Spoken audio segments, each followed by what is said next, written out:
Ramón López Velarde es el padre de la poesía mexicana. Él nos enseñó a desconfiar del lenguaje y por lo tanto a ir en su permanente búsqueda.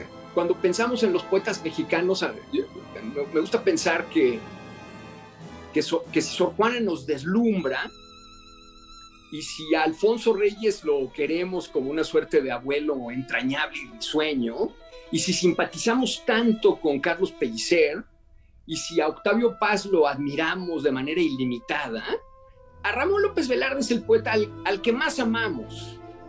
Es un poeta del tiempo mexicano, de la visión de los derrotados por la Revolución Mexicana, y es un poeta de un universo inacabado, y cada lector renueva el legado de Ramón López Velarde con sus acercamientos.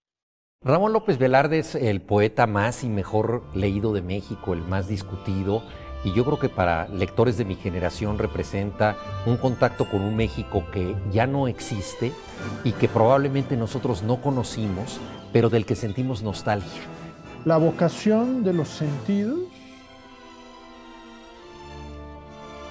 el mandamiento de la atención. Así veo yo a López Velarde.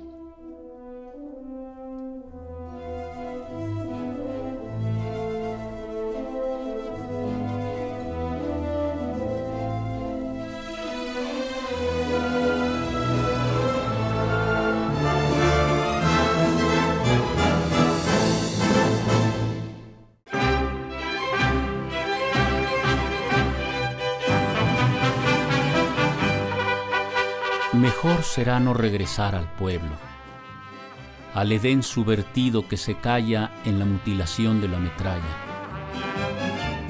Pues ha sido muy contado toda esa historia, ¿no? Ya sabes que es el primogénito de un hombre,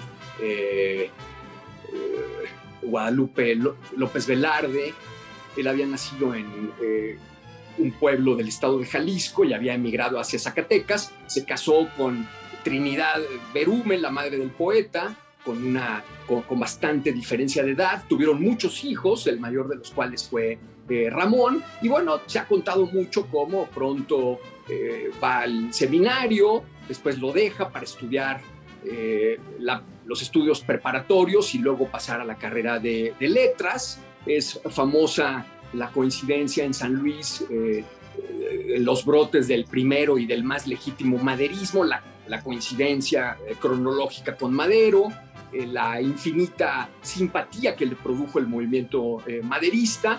Después, pues, se recibe, lo nombran juez en un pequeño poblado de San Luis Potosí, donde no aguanta mucho tiempo, el pueblo de Venado.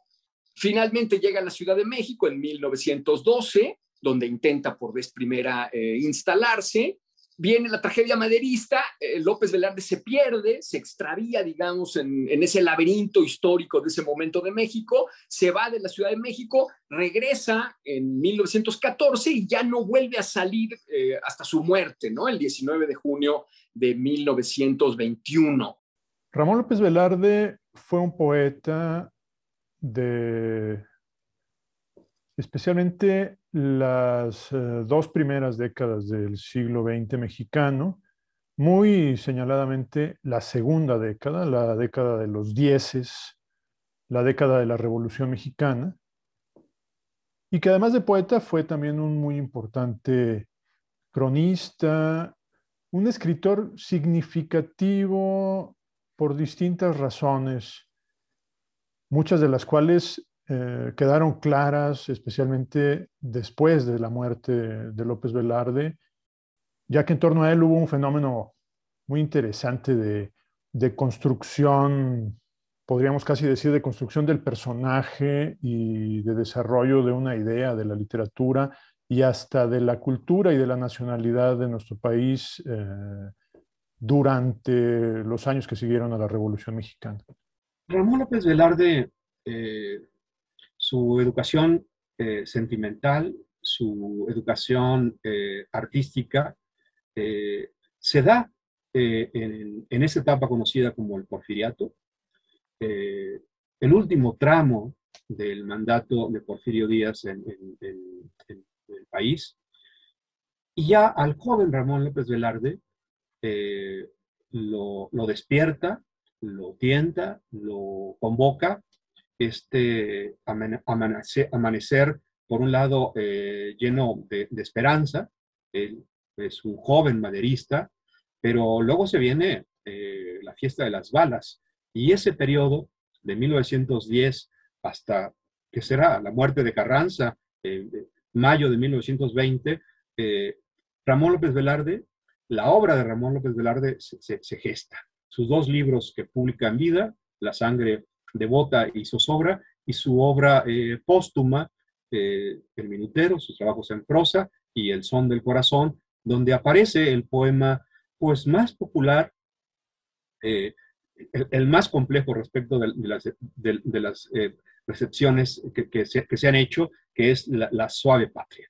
La poesía de López Velarde combina de manera virtuosa temas muy llanos, muy sencillos, que podrían parecer letras de corrido, con los fulgores, las metáforas de la gran poesía, ¿no?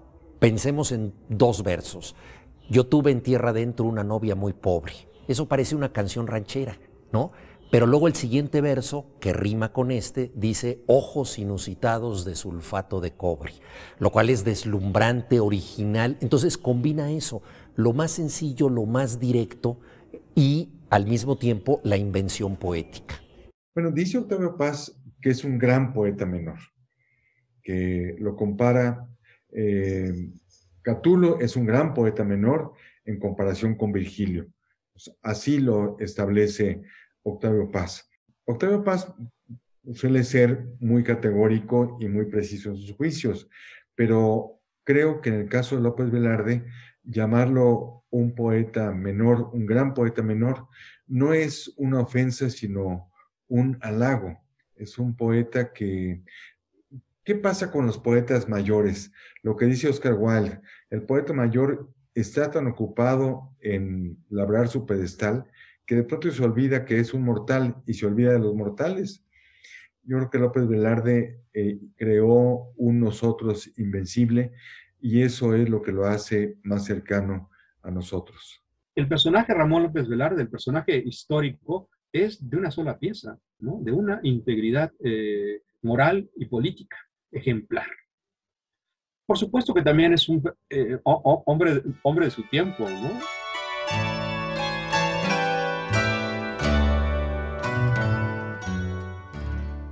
Fuérame dado remontar el río de los años y en una reconquista feliz de mi ignorancia, ser de nuevo la frente limpia y bárbara del niño. Ramón López Velarde cumple una centuria y es un poeta del presente poético, tomando en cuenta que el presente poético es una permanente sucesión. Para la generación de contemporáneos tuvo una significación, fue una suerte de Rosa de los Vientos.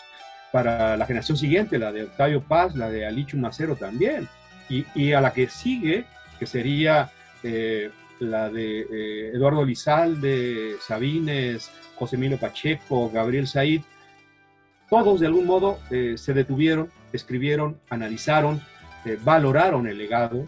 Entonces sí tiene esa condición de figura tutelar, pero también es un poeta que está permanentemente cifrando el presente poético en una situación de crisis, es decir, en una situación problemática.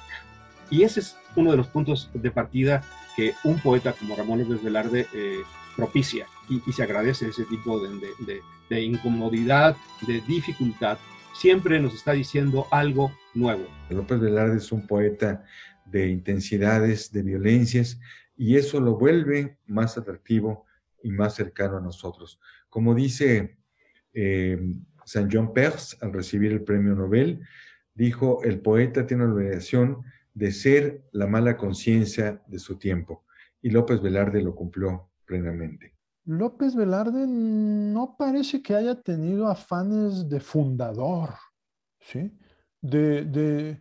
de plantar ninguna semilla.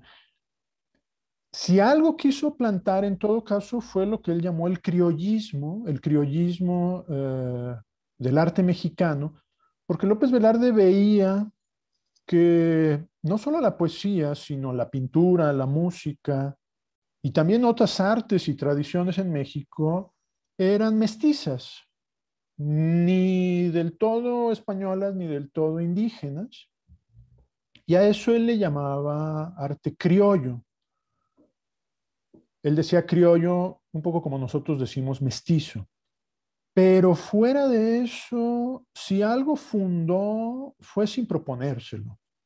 Y te voy a ser sincero, yo no estoy del todo convencido de que los poetas mexicanos que hemos venido después hayamos aprendido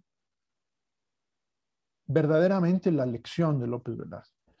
López Velarde es quizá el último poeta modernista, fue discípulo no directo, pero por lectura de Rubén Darío y más directo de Amado Nervo, pero también es un poeta que rompe con eso, entonces es quizá el poeta que inaugura la verdadera modernidad en México. Utiliza la rima, pero ya no de manera sostenida, acude al verso libre, pero tampoco de manera sostenida.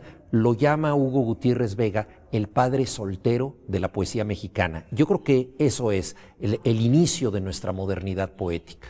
Si todos los que vinimos después de López Velarde lo hubiéramos acatado al pie de la letra, quizá ya no veríamos en López Velarde esa singularidad, pero lo cierto es que seguimos viéndola. Señal de que sigue siendo distinto de nosotros. Sigue siendo quizá el poeta que llevó más lejos ese mandato de los sentidos, esa regla de percibir con el cuerpo la realidad antes que ninguna otra cosa. Evidentemente, también fue un hombre de una gran inteligencia, de una enorme perspicacia, no solo como poeta, sino como crítico de poesía, por ejemplo, de una gran independencia de ideas y de un muy agradecible sentido del humor y frescura. Recordemos que una de las presencias esenciales en su obra es sus lecturas de Charles Baudelaire, el poeta de la modernidad. También en Ramón López Velarde, en la poesía de Ramón López Velarde, se reconoce como una suerte de retrato psicológico al hombre moderno, ¿no? Al hombre que se cuestiona prácticamente todo, sobre todo a partir de ese libro categórico que es Zozobra, y el material póstumo está la conciencia del hombre moderno, el ser escindido. La poesía como un caldo de cultivo donde la abulia, donde el escepticismo, donde el sinsentido de ¿para qué sirve la poesía? ¿Es torre de marfil o es de algún modo una suerte, el poeta como una mala conciencia de su época? Un autor trabaja toda su vida para lograr un verso memorable. López Velarde no tiene uno, sino 10 poemas memorables. Yo creo que el libro definitivo es Zozobra, afortunado desde el título, porque la zozobra es el mejor estado para crear, la incertidumbre, el apunto de, y toda su poesía tiene esta oscilación y este permanente ir de un lado hacia otro, ir hacia la pasión e ir hacia la prohibición, ir hacia la transgresión e ir hacia la regla que determina la sociedad. Eso es lo que hace tan atractiva la obra de López Velarde, la lucha constante entre el espíritu y la materia, entre la carne y la religión. Eso es lo que lo vuelve. Nunca cae, nunca cede a la tentación sin expresar su rebeldía, su rabia ante esa condición que es inherente al ser humano. López Velarde lee en el año 16, precisamente, ¿no? Cuando ya está empezando a cocinar los poemas de zozobra, lee en un poema español de Juan Ramón Jiménez cómo coinciden en un mismo verso la palabra mar y teléfono. Y eso que a muchos podría sorprenderlos mucho de manera desagradable, que hace un teléfono en un poema, ¿no? López Velarde se da cuenta que es la nueva fórmula de hacer poesía, que quiere decir, bueno, pues reflejar lo que realmente es el mundo moderno, lo que es el mundo contemporáneo, que el mundo naturalmente pues llega con su propio glosario, ¿no? Con las palabras que conforman, que acompañan la experiencia. Y ahí es cuando crea el texto ese tan bonito, donde habla precisamente, bueno, tan bonito y tan poderoso en tantos sentidos, donde habla precisamente de la majestad de lo mínimo, ¿no? Cuando vuelve a defender el que la poesía, y particularmente la poesía moderna, no es para muchos, ¿no? Ya él mismo ahí va creando esa diferencia que hay entre la sensibilidad del siglo XIX y la sensibilidad que él mismo está viendo nacer y que su poesía anuncia de manera poderosa. Si en algo coinciden los críticos es que es precisamente López Velarde el que le abre la puerta a la poesía moderna en México, siendo él el primer moderno, aunque digamos que todavía engastado en toda esa cultura ricamente provinciana, ricamente del siglo XIX de la que él procede. Es extraordinario cómo en la poesía de López Velarde te da esta sensación de las plazas, los pueblos, los campanarios, los pozos donde la gente busca que se reflejen las estrellas. Este mundo íntimo llega a nosotros y quizá lo que nos produce López Velarde es la nostalgia de lo que nunca tuvimos. Él es un poeta que recorrió muy pocos lugares. Vivió en Jerez, donde nació, en Zacatecas, Aguascalientes, San Luis Potosí y la Ciudad de México, nada más. Nunca conoció el mar, no fue más al norte de San Luis Potosí, ni más al sur que Tlalpan, en la Ciudad de México. Pero ese pequeño mundo lo supo captar de manera extraordinaria. Entonces yo creo que la provincia íntima de López Velarde es la del centro de México, pero también la gran ciudad. Es un poeta callejero, es un poeta de las voces urbanas, y del Valle de México, de modo que tiene esas dos condiciones, la provincia y la gran ciudad.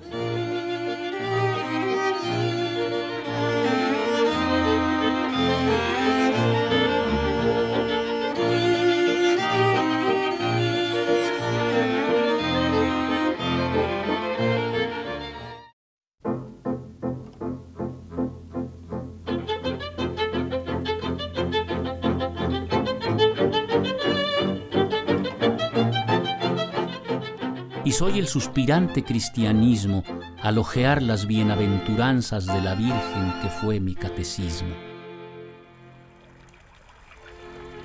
Se dice que, bueno, y es cierto, la sangre devota, su primer libro, es el redescubrimiento de la provincia. Sin embargo, su poesía no se limita a eso. En su segundo libro, Zozobra, hay este descubrimiento de la capital con sus flores de pecado, con sus caminatas permanentes por esta ciudad, por esta capital que él redescubrió como nadie. Él muere en 1921, cuando ya ha terminado la Primera Guerra Mundial y el mundo está renaciendo. Y López Velarde le toca solo tangencialmente porque muere demasiado temprano. Sin embargo, hay una toma de conciencia de las mujeres, sobre todo hay una idea nueva de la mujer, la Brave New Woman. En los 20s tiene una actuación definitiva, pero ya le va a tocar a otra generación, no a la de López Velarde. Todavía López Velarde, aunque se enamora de Margarita Quijano, lo que le gustaba era la eminencia, el apunto de la posesión por pérdida. El gran erotismo de sus poemas nace de esa prohibición, de esa transgresión, de esa imposibilidad de crear una familia, de casarse y tener hijos. Y eso lo dice muy claramente en un poema en prosa como obra maestra. La verdadera obra maestra es el hijo que no tengo. Y comienza diciendo, el soltero es como el tigre que hace ochos en el piso de su soledad. Es muy importante en la poesía, como en la canción romántica, el amor no correspondido. Denis de Rougemont, que escribió un libro muy hermoso sobre la poesía cátara, Amor y Occidente, habla de posesión por pérdida. A veces solo somos verdaderamente dueños de lo que nunca tuvimos. Te enamoras de una persona, esa persona no quiere nada contigo y entonces escribes unas letras maravillosas de amor adolorido. O sea que le debemos mucho en la poesía a los rechazos amorosos. Y López Velarde es un maestro de las oportunidades perdidas. Podríamos hablar de varios erotismos en la obra de Ramón López Velarde. Un erotismo literario, un erotismo donde Ramón López Velarde trae a cuenta y a cuento las referencias literarias, artísticas de otros autores, de otras mitologías. Ramón López Velarde, por ejemplo, funde mitología, el imaginario de las 1001 noche, con el imaginario católico, el imaginario del Viejo y el Nuevo Testamento. Parecería una condición sacrílega, ¿no? Pero esas Mireyas y esas Raqueles confluyen como figuras, como objetos deseantes de su imaginario erótico. Pero también hay un Ramón López Velarde de la carnalidad inmediata. Algunos lectores quizás podrán tacharlo de cierto cinismo cuando Ramón López Velarde alude, ¿no?, sin eufemismo, que era un cliente consumado, ¿no?, de la vida prostibularia. En un texto abiertamente dice que adquiere, ¿no?, una enfermedad venérea. En sus textos, tanto en prosa como en verso, menciona, ¿no?, el amor a las cortesanas y el amor a las muchachas puras de su pueblo, ¿no? López Velarde en una etapa de su vida fue, según todos los testimonios, muy asiduo a la prostitución, digamos, al trato con prostitutas. Y entonces eso evidentemente también aparece en algunos poemas. Y además, pues no solo aparece, sino que aparece con detalles muy expresivos de enorme atención por el detalle sensorial, ¿no? Por ejemplo, cuando López Velarde dice que venían a recibirlo saliendo del baño, y dice, con las puntas de los cabellos goteando constelaciones. También Ramón López Velarde hace una suerte de correspondencia de nueva cuenta con Charles Baudelaire sobre el mundo de los sentidos, muy en particularmente las referencias a los aromas, ¿no? Las referencias al sentido del olfato. Él habla de aspirar un olor de una mujer, dice, con un fervor temerario, y luego dice, como se aspira en un devocionario un perfume de místicas violetas.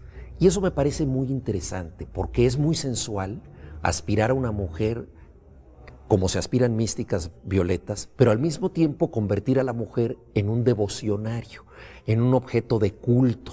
Y esto no le quita la condición sensual, porque huele a violetas. Entonces es esta mezcla extraordinaria en donde vemos la carne y el espíritu, ¿no? El cuerpo, el placer y al mismo tiempo su sublimación en la poesía. Y hay otros momentos donde el erotismo de Ramón López Velarde es un erotismo que sí hace referencia a los encuentros de dos cuerpos, a las emboscadas del deseo, pero también en el mismo lenguaje, en la delicuescencia de esas palabras, de esas asonancias, de esas aliteraciones, de esas rimas sorpresivas. El mismo poema, ¿no? Es una orgía, es una bacanal lingüística. El trato con mujeres está en López Velarde a todo lo largo de su obra escrita. Dice por ahí que en un poema que Dios le dio como ángel guardián un ángel femenino, ¿no? Y entonces entendemos que, pues, que él percibía esas presencias femeninas custodiándolo tanto en lo físico como en lo espiritual, ¿no? En los asuntos del cuerpo y en los del alma, ¿no? López Velarde es un poeta de la carne y un poeta del espíritu. Era católico y como tantos católicos era bastante pecador. Entonces él decía un poco en broma que le iba mejor con el credo que con los mandamientos. Es decir, se comprometía a observar la fe, pero no siempre lo cumplía. Y habló de sus funestas dualidades, cómo le encantaba la espiritualidad y al mismo tiempo la tentación carnal, la tentación física. Entonces yo creo que de esta tensión tan humana, tan próxima a todos nosotros, está hecha su gran poesía.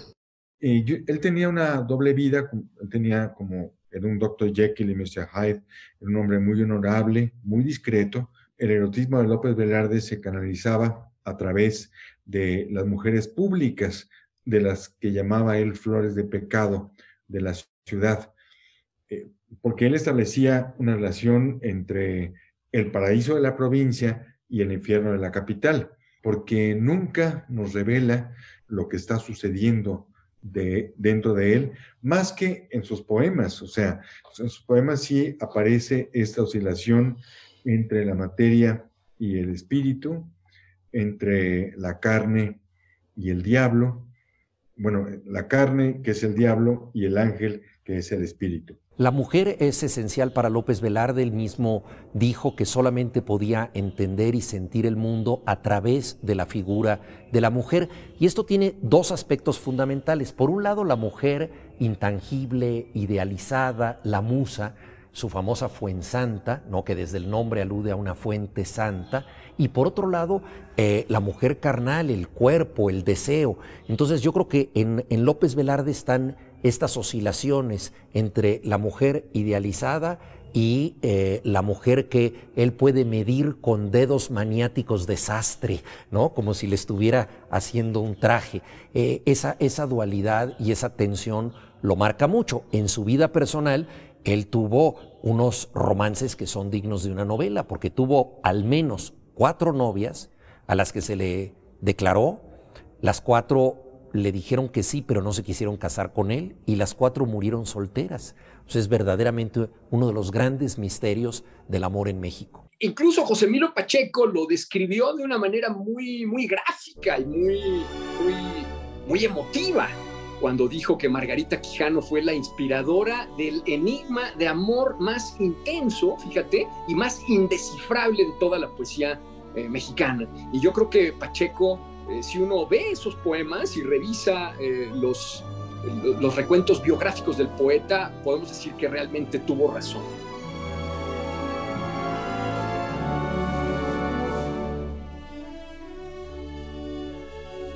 Patria, tu superficie es el maíz, tus minas el palacio del rey de oros, y tu cielo las garzas en desliz y el relámpago verde de los loros.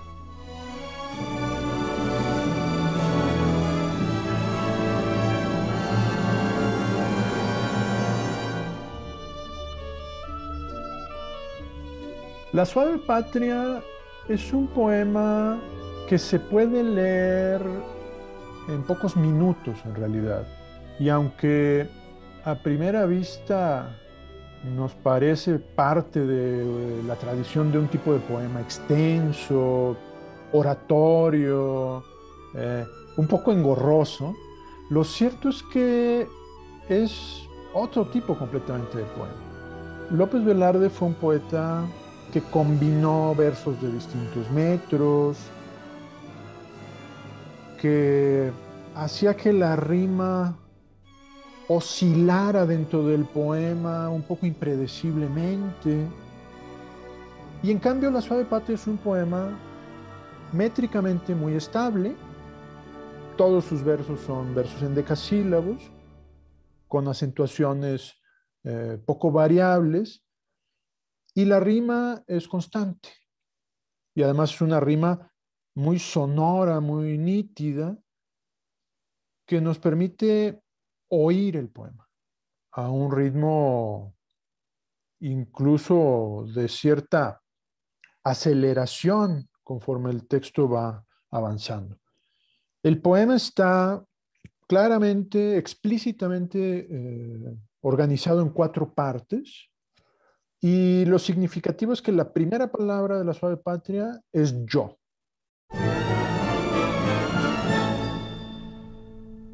Yo que solo canté de la exquisita partitura del íntimo decoro, alzo hoy la voz a la mitad del foro, a la manera del tenor que imita la gutural modulación del bajo, para cortar a la epopeya un gajo.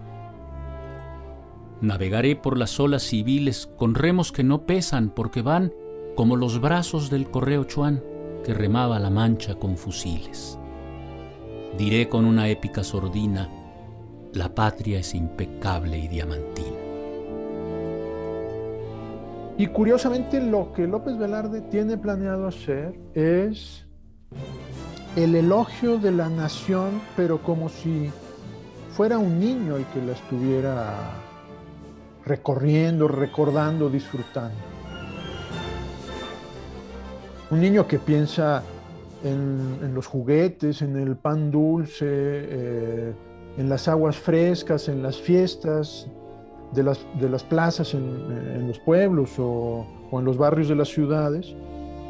La suave patria es un poema extraordinario, el más largo de López Velarde, tiene 33 estrofas, curiosamente lo escribió a los 33 años, poco antes de morir. Él había profetizado de alguna manera su destino porque escribió en un poema: la edad del Cristo azul se me acongoja, poquito antes de cumplir los 33 años. De hecho, ese poema se llama 33. Y en La suave patria, él acude a una evocación muy cercana de lo que somos nosotros. O sea, no es la patria de los monumentos, de los héroes, de los políticos, de las frases célebres, sino es la patria íntima. Es una patria que es vendedora de chía, esta pequeñísima semilla. Su superficie es el maíz, el tren va por la vía como aguinaldo de juguetería, en el cielo resplandece el relámpago verde de los loros, las alacenas con compota son los tesoros secretos de este país que está hecho por las recetas de las abuelas. Es un país de sabores, de olores, un país de infancia. Entonces esta patria íntima, plena, placentera, entrañable, sensual, cautivó a sus lectores porque además José Vasconcelos, que era secretario de Educación, publicó 60,000 ejemplares de la revista El Maestro con el poema La suave patria. Pero también esto dio lugar a un pequeño malentendido, porque se tomó como un poema cívico, como si fuera una celebración del nacionalismo, como la que habían hecho los muralistas, por ejemplo. Y no, es una celebración muy íntima, llena también de alusiones católicas, ¿no? Al Niño Dios, a San Isidro Labrador, San Felipe de Jesús, etcétera, ¿no? Entonces yo creo que es un poema de evocación absolutamente personal y privada de la patria, y me parece que es la manera más genuina que podemos tener de querer un lugar, quererlo por lo que ese lugar tiene de nosotros mismos. La suave patria, afortunadamente, tiene su negativo, un texto que se conoce con el título de Novedad de la Patria, publicado en el número 1 de la revista El Maestro en el mes de abril, es decir, hace 100 años se publica La Novedad de la Patria. Es la teoría, ¿no? La explicación en prosa, en argumentos, de lo que será en términos de imágenes, de metáforas, de versos, de rimas, la suave patria. La patria que imagina Ramón López Velarde es una patria íntima, es una patria hacia adentro, es la patria del México criollo, ¿no? Del México mestizo, la patria de los pequeños pueblos, la patria católica, la patria de una comunidad donde todos los miembros se conocen, que tienen de algún modo credos, festividades, paisajes. A eso alude Ramón López Velarde en el negativo, la novedad de la patria, y el positivo, ¿no? El poema. Entonces, es un poema que desde ahí sería como el punto de partida para leerlo, ¿no? Y no cubrirlo como se le cubrió a su féretro con la bandera de la Revolución Mexicana, y todavía peor, la bandera del grupo triunfante de ese momento, que era el grupo Sonora, que en términos políticos eran los enemigos jurados de Ramón López Velarde, ¿no? Los que mataron a Venustiano Carranza. Entonces, desde la muerte de Ramón López Velarde, corrió con una suerte equívoca. Sí, le dio popularidad, pero una popularidad que evidentemente no se ceñía a ese negativo de la novedad de la patria. Ha sido un poema muy polémico porque ha sido explotado por los políticos oportunistas que sacan grandes desplegados, el poeta de la patria. López Velarde murió, y al morir en 1921, el año de la consumación de la independencia, el centenario, pues inmediatamente se le convirtió en poeta nacional.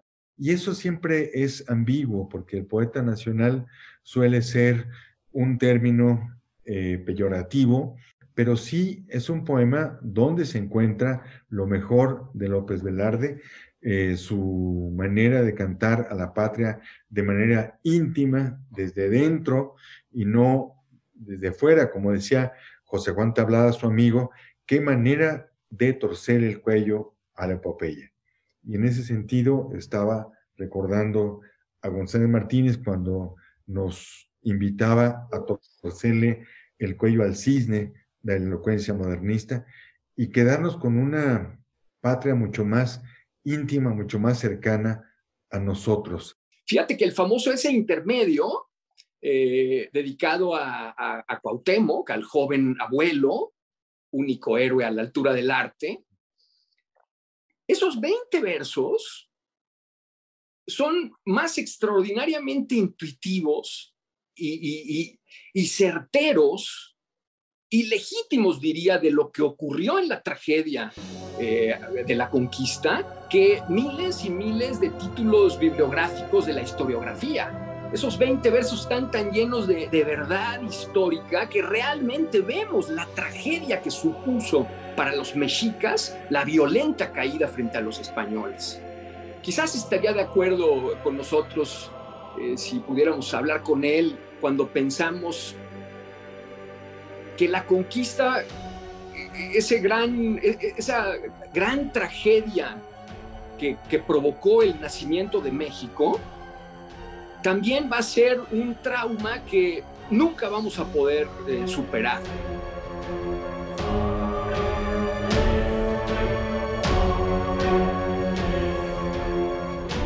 A mí me gusta pensar que es una suerte de oración civil que podría ayudar a una suerte de reconciliación en un momento en el que México está tan extraordinariamente dividido y tan polarizado y tan bañado en sangre, precisamente como en los tiempos de hace 100 años cuando López Velarde escribió el poema.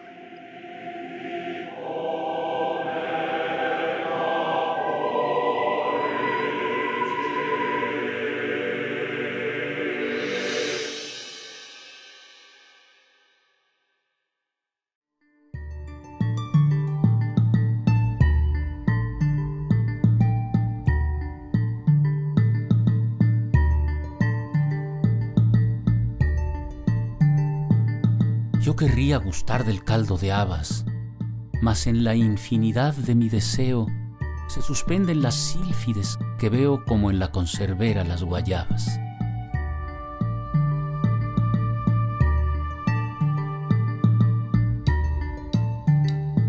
Hay pocos escritores que logran que se identifique lo que ellos escribieron con un lugar. Por ejemplo, uno va a Lisboa y ahí ve el escenario de la poesía de Fernando Pessoa. Es inseparable de su tradición. En Buenos Aires, Borges, por ejemplo, logra lo mismo. Y López Velarde lo logra tanto en Jerez como en Zacatecas y en algunos rincones de San Luis y Aguascalientes. Entonces él logró identificarse con un lugar y muchísimos lectores se han identificado tanto con él que han reaccionado o interpretándolo o recitándolo o escribiendo de él y convirtiéndolo en personaje. Así como Pessoa es personaje de múltiples novelas y dio lugar a obras de José Saramago, de Antonio Tabucchi y de muchos otros, López Velarde ha hecho lo propio con la literatura mexicana. El cuadro lo pintó Felipe de la Torre. Fue un proyecto que iniciamos, y digo iniciamos porque aunque él es la mano maestra, la mano que pinta, platicamos mucho cómo era el tono de piel de López Velarde, cómo hablaba, cómo se movía, y para eso tuvimos que acudir a muchos testimonios verbales y finalmente el resultado, después de muchos bocetos, ideas, había la idea de ponerlo de pie, con el mar a sus espaldas, porque fue algo que no conoció, pero siempre soñó con el mar.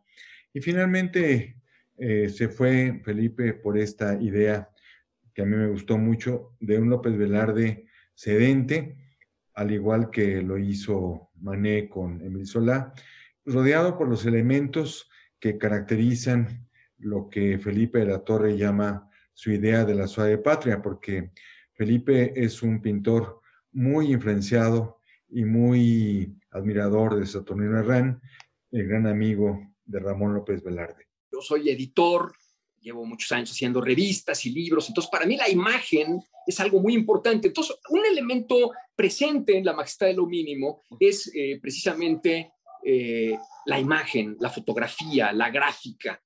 Mi libro abre con una nueva lectura de esa famosa foto tomada en el camellón de Avenida Jalisco, la actual Avenida Álvaro Obregón, la foto más bella de López Velarde, que lo vemos de cuerpo completo, de luto, como decían, como afirman que iba siempre, como lo dicen sus contemporáneos, con el sombrero en la mano, retratado al lado de un gran fresno, ¿no? Del cual se ve una manquedad ahí a cierta altura, y atrás del personaje se ve la perspectiva violenta de lo que hoy es Álvaro Obregón, ¿no? Aquella avenida Jalisco. Es que en las páginas de la primera edición de Ejemplo de Vallarispe viene un retrato de Ramón López Velarde hecho por Roberto Montenegro. Es una edición muy hermosa, hecha en España, con extraordinario buen papel, tipografía perfecta, un perfecto buen gusto, y además de todo está ornada la edición, como dice literalmente, con los grabados de Montenegro. Y como Ramón López Velarde es uno de los personajes centrales de la novela, Fray Ramón de la Penitencia, capellán de las señoras monjas del convento de San Jerónimo, pues en consecuencia uno de los principales grabados del libro, que hace las veces de capitular del capítulo donde se habla específicamente de Fray Ramón de la Penitencia, es precisamente un retrato especialmente simpático, sobre todo simpático, de López Velarde, y que es nuevamente, si el libro se publicó en 1919, pues es un retrato de López Velarde hecho por uno de los grandes artistas de la época que llevábamos más de 100 años sin ver, y que ha sido pues una verdadera satisfacción ir tras sus huesos y darlo nuevamente a conocer. En el año de 2018 apareció con gran sensación entre los velardianos un retrato a lápiz, al carbón, de Saturnino Herrán, de Ramón López Velarde. Y los críticos estaban ya desde hacía ya unos cuantos añitos para acá muy encarrerados diciendo que pues no existía, ¿no? Y no solo eso, sino que pues era una lástima y además una cosa muy rara el que Saturnino Herrán, amiguísimo de López Velarde, nunca hubiera pintado un retrato de su gran amigo del alma, ¿no? Comprobadamente. Era un retrato que fue dibujado en 1916. Volvió a la luz 102 años después. A mí me pareció muy interesante que existiera un sacerdote que leyera la poesía de López Velarde y, siendo él católico, pensara que el poeta, también católico, no solamente era un gran escritor, sino que era un santo que había obrado milagros, y la prueba de sus milagros estaban en sus poemas. Entonces el origen de mi novela El Testigo es un sacerdote que cree descubrir que López Velarde es un santo y la prueba son sus poemas. Y tiene 2 milagros comprobados. Y la causa de santos en el Vaticano exige que haya 3 milagros comprobados para que se pueda discutir si se trata verdaderamente de un santo o no. Entonces le falta un tercer milagro. Corría el rumor de que todas las mujeres me gustaban. Falso. Casi todas me gustaban, pero ninguna del mismo modo. Hablando con el director y actor Arturo Beristain, se me ocurrió la idea de hacer una obra que evocara la poesía de López Velarde de manera divertida para las nuevas generaciones que no la conocen y que reflejara la importancia que ha tenido también en sus lectores. En tiempos de López Velarde era muy elegante hacerse una fotografía.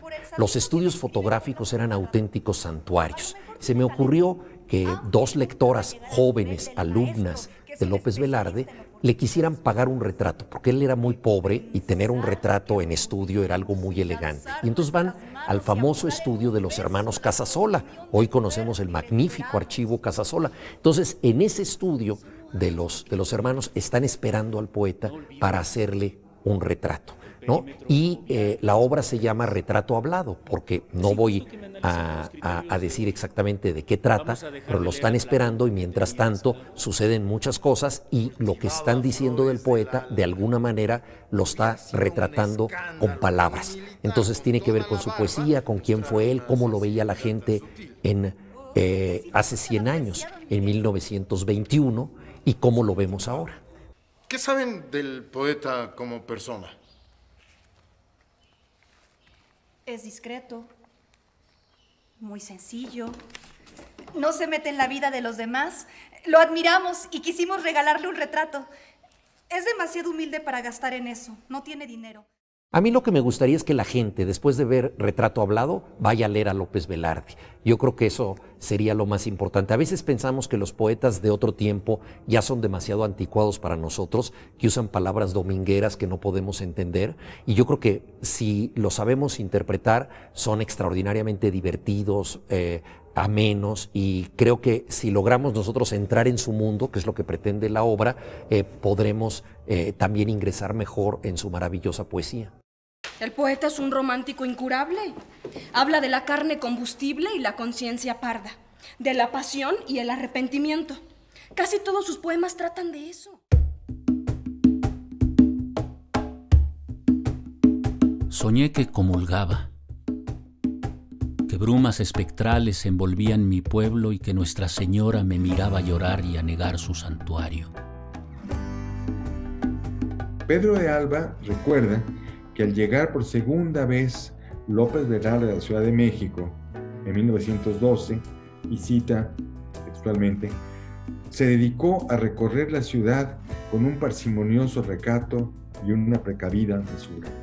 O sea, al principio, por supuesto, la ciudad le impuso, según Pedro de Alba, pero después él no quería salir de la capital. De hecho, el amor por la ciudad lo mató, si lo pensamos en sentido metafórico, porque de acuerdo con la leyenda, pues él enfermó de pulmonía por querer caminar en la Ciudad de México y sin abrigo hasta las altas horas, hablando de Montaigne.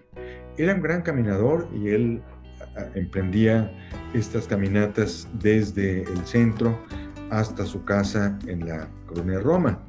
Y por supuesto él realizaba estas caminatas, o también cuando trabajaba en la Secretaría de Gobernación, pues le quedaba muy cerca su casa, le quedaba muy cerca la cantina La Gran Vía, donde, de acuerdo con Ernesto Alvarado, allí escribió La Suave Patria.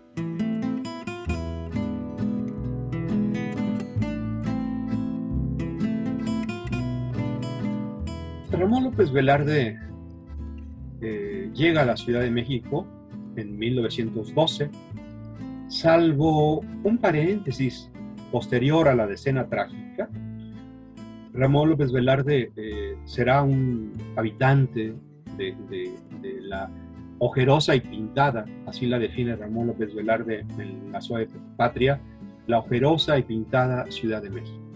Será una Ciudad de México que Ramón López Velarde caminará, muy especialmente esos recorridos nocturnos del centro a la colonia Roma, donde vivía con su familia. La recorrerá en tranvía, los entonces pueblos de Xochimilco, San Ángel, Tacubaya. Ramón López Velarde dará cuenta, ¿no?, en sus crónicas, en su periodismo político, el paisaje de los volcanes, el paisaje de los lagos ocultos bajo la ciudad, de tal suerte que no solamente en términos de referencias, Ramón López Velarde ganó la naturalización de habitante predilecto de la Ciudad de México.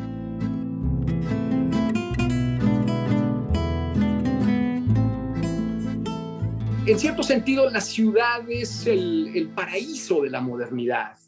Entonces, para él llegar a la ciudad y perderse en ella y vivir de manera prácticamente ininterrumpida 7 años en ella y encontrar aquí a los amigos y los medios para publicar sus obras, incluso familiarizarse con las flores turbadoras del pecado y todos los grandes peligros que suponía para un provinciano la ciudad, asumirlo todo ello fue parte de su asunción como ser humano y como poeta. Su encuentro con la ciudad es justamente lo que estaba faltando para que el gran poeta pudiera surgir y pudiera decir su palabra.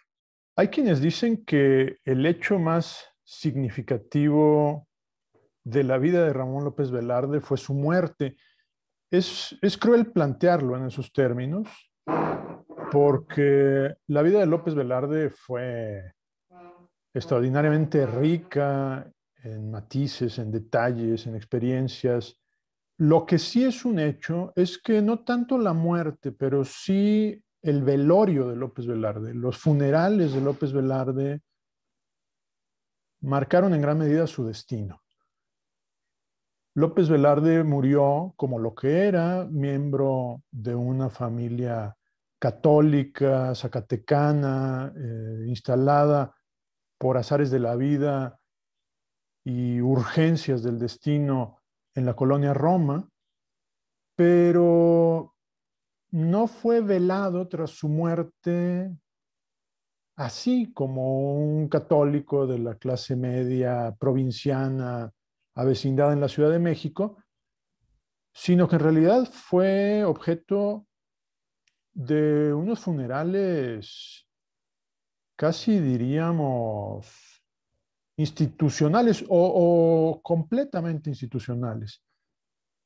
En gran medida gracias a la iniciativa de José Vasconcelos, quien era entonces secretario de Educación, y empezó a levantarse un poco el monumento de López Velarde como se decía entonces, cantor de la provincia y otras cosas que ciertamente había sido, pero quizá de un modo mucho menos rígido y mucho menos ministerial que como parece haber quedado asentado en su velorio. Entonces Ramón López Velarde sigue siendo una felicidad, sobre todo para los mexicanos, ¿no? Pero creo que los próximos 100 años, universidades, academias, institutos relacionados con el libro deben procurar, ¿no?, llevar a buen puerto, presentar, ¿no?, a nuevos poetas con una intención de encontrar nuevos traductores que se acerquen a la obra de Ramón López Velarde y hagan el trasvase a otras lenguas. Yo creo que López Velarde sigue siendo el poeta más vivo de México. La posteridad de un autor nunca la decide el propio autor, la deciden sus lectores. Y si López Velarde es un clásico, y además un clásico tan vivo, es gracias a la manera en que sigue siendo leído.